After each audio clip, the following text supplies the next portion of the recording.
Freddie, I have to imagine it was a pretty special offseason for you, coming off of winning the World Series, the World Series MVP. How did you get to celebrate, and what have these last few months been like? Yeah, it's been crazy. Celebrating, we did a lot of celebrating when we got home after winning. It was fun, and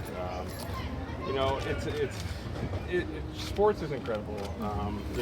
As I'm out and doing my stuff in the community, I don't think I've made it through one outing without someone coming up, and that's what's so cool about this. And when people are telling me what it meant to them and winning the World Series and that home run, it's special. And obviously a lot went into last year for me, and a lot of speed bumps that we hit along the way, and to have it end like that, that was special. And Max was doing good, so it ended. 2024 ended well.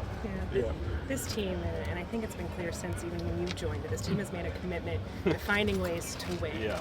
You guys have won the World Series. You're looking to repeat with the additions that this organization has had. What does that say to you as a player on this team? Yeah, like I was talking to David Vassay before this. I think it's a testament to our fans and our ownership group. Fans come here and support us. They spend their hard-earned money to come and watch us play. And for them to spend that money, and then you see ownership to go out and take and put the product and put it back into the team, it's awesome. It's awesome to be a part of that. It's awesome to be part of an organization that goes in there year in and year out to try and put the best team on the pot as possible to go out there and win a championship. And obviously winning last year, and for them to go out there and get some Cy Young Award winners and just bring Teo back, and get Blake back, and Roki, and Michael Conforto, and then re-signing Tommy. We can just keep going. It's awesome. It's fun to be a part of. I think when Shohei signed last year, and he did his deal and said, "Well, spend the money and go out and put a winner on," and that's what the front office is doing and ownership is doing, and I'm glad to be having this uniform on. Freddie, what was the most memorable moment for you this offseason, being recognized or celebrated as a World Series champ? I think I ran into someone in Orange County that had a fresh tattoo of me holding up my bat. So there's been some little things that I just signed a guy's leg that had a tattoo of me on his leg. So I think that's kind of cool that it meant so much to those people to go out and put that memory on them forever. So I did a lot of, I did Jimmy Kimmel. I think if anybody knows me, that takes a lot for me to do stuff like that. I try to stay out of the limelight, but doing the CMAs and presenting there, just some cool things were able to happen that I don't think I would have ever experienced without being a World Series champion. So the tattoos, I think, are the ones that kind of catch me off guard, but it is pretty cool. The one I just signed, that was a cool one. How's the ankle, and did your offseason get altered at all just because of the surgery? Yeah, so like I was just talking to David, so I've been asked of why I waited so long to have the surgery. So during the World Series, I was feeling pretty good. I felt like my ankle was in a good spot. I didn't limp at all. Well, at least in my mind, I don't know. When I'm healthy, it looks like I'm limping because I don't run very fast. So I thought I was in a good spot. I was like, PT and rest, and I'll be good to go. And about 3 weeks after the World Series ended, I was in Georgia doing Thanksgiving, and it's just that my swelling wasn't going away in my ankle, and I was like, something's just not right. So that's when I texted Thomas Albert, our head trainer. I said, when I get home, let's get this looked at. And so I got home on the 30th of November, and December 1st I had my MRI, and within about 10 minutes of that MRI ending, that's just like, you need surgery. And I was like, really? Okay. So that's why it took a little bit longer, just because how I felt in the World Series. I was like, oh, rest will be good. So we went in there and cleaned it up. Thankfully, when they went in, they didn't know if they were going to have to repair some of the ligaments, because I had torn some of my ligaments as well in my ankle. It was quite a nasty injury I had. So luckily in those 4 weeks, the ligaments and tendons had healed enough where they didn't have to fix my tendons and ligaments. So they went in, I had chipped off a part of my cartilage, and it floated all the way to the Achilles. And so that's one of the things they had to do. And then they shaved some spurs down, shaved some bones down. So it was two days ago it was 8 weeks of my surgery, and I hit for the first time. I felt good, and I hit again yesterday. So I'm feeling pretty good. I recovered well today, and I have not started running yet. I haven't been cleared to do that. But as of next week, on Monday I start flips, and then I think by the end of next week we'll start doing some side-to-sides, movement-wise. So I think by the time spring training, I get to spring training because I'm going to stay here all of next week to continue my rehab, I should be probably full bore hitting-wise. Like taking batting practice with the guys, being able to do live BPs, but I don't think I will be in the games at the beginning. So I'll just DH. We don't have one, so I'll just DH. But the beauty of it is Shohei's in the main game. I can be able to go into the backfield to get at bats. But it looks like I'm going to start a running progression starting right when I get to spring training. But I will already have some movement side to side. So as of right now, I am on track to be able to play in Tokyo. What was it like not being able to hit for 8 weeks? To be honest, I actually take quite a bit of time off. I usually, in a normal off season, I would not start hitting until right after New Year's. So I'm not one to hit a ton in the off season, and I was getting antsy though about 2 weeks ago. I hadn't hit. Usually by mid-January, I'm usually in flips already, and I hadn't even swung at that. And I was like, I'm starting to get antsy, but hitting 2 days ago, I texted my dad the video, and he goes, "Oh, you actually look pretty good." I said, "Thank you," but I feel good, and I'm on track.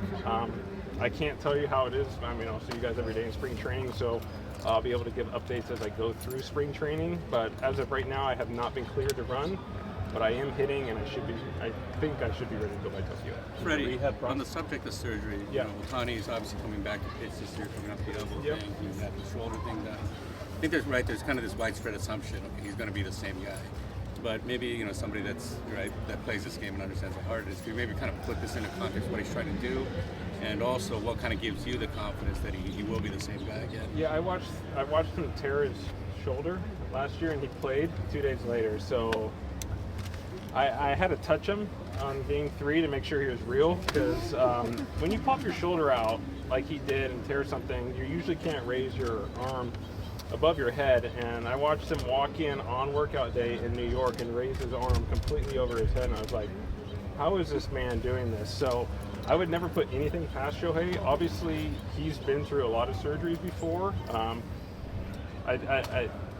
I saw him when we were at Rocky's thing, and he said he was already hitting and doing all that. So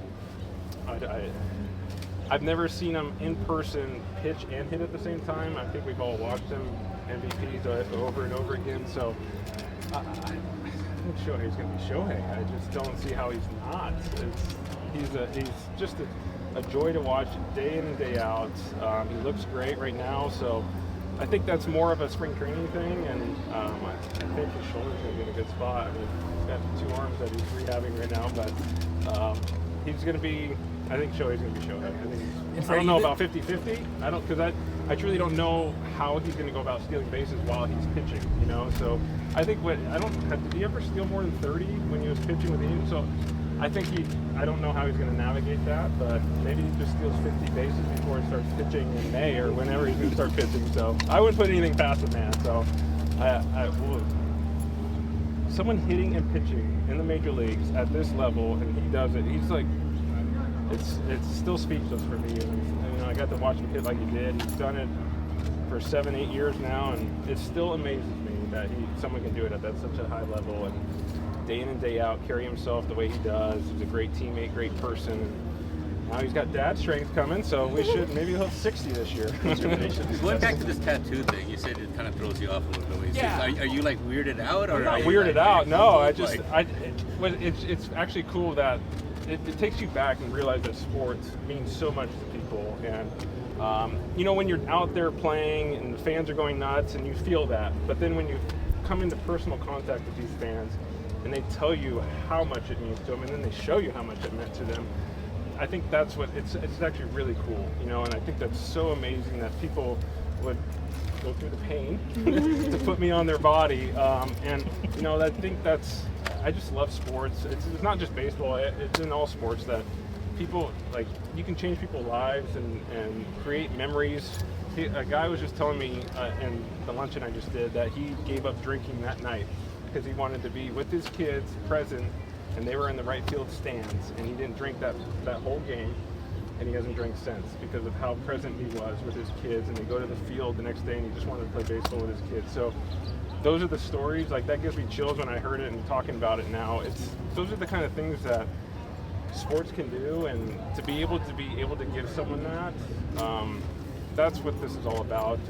And I'm 35 now and got to play this game a long time, and to be able to create memories as I get toward the back end of my career, those are the things that I'll always remember. Obviously the rings and the championships, that's what we're going for, but to be able to impact lives that we've been able to do in 2024, this is why you play sports. To be able to give someone that was special. Was your patience tested more by not being able to hit during your rehab process, or having a kitten at home? What was the second part? Having a kitten. Oh, jeez, Champ. Champ is actually a great cat. Yeah, I just wanted to take a nap, and I woke up to an 8-year-old asking me to have a cat. So, but I would say the patience is not being able to hit. Yeah, but now I'm hitting, so everything's good.